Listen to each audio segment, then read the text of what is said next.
Сәлем балақай. Мен сені каналымда көргеніме өте қуаныштымын. Бүгін әліппе сабағынан бізде р дыбысына берілген екінші сағаттың өтетін боламыз. Олай болса, оқулығымызды ашайық. Оқулықтан біздер мына бір суретті көріп тұрмыз, иә?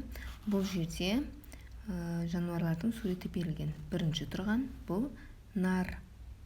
Нар дейтін болсақ, бұл жерде р әрпі жазылмаған екен. Келесі бұл қасқыр. Бұл жерде а әрпі және сөздің соңында р әрпін толықтырамыз. Қасқыр.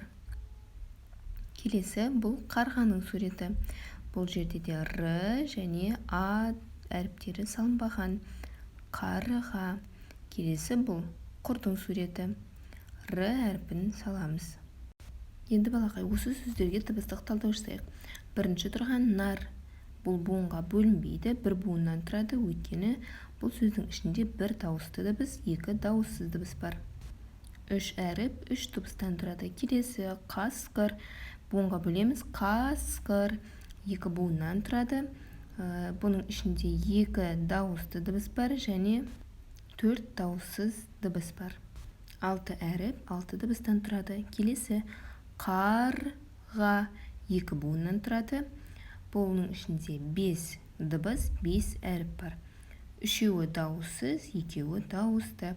Келесі құр. Бір ғана буыннан тұрады. Бір дауысты, екі дауыссыз дыбыс бар. Және 3 әріп, 3 дыбыстан тұрады. Енді балақай, мына бір суретке назар аударайық.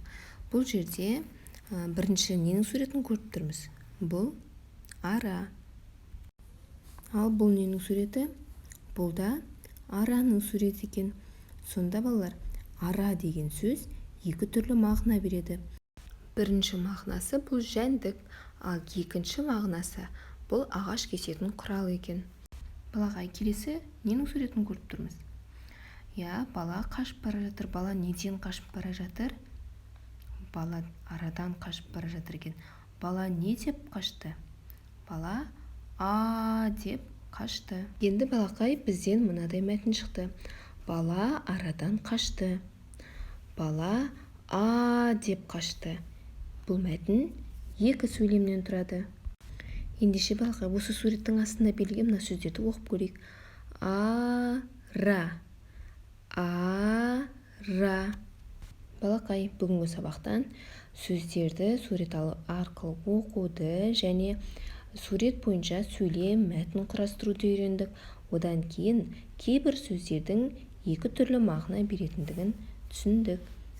Сабақ түсінікті болды деген ойдамын. Егер ұнаған болса, келесі сабақта кездескенше.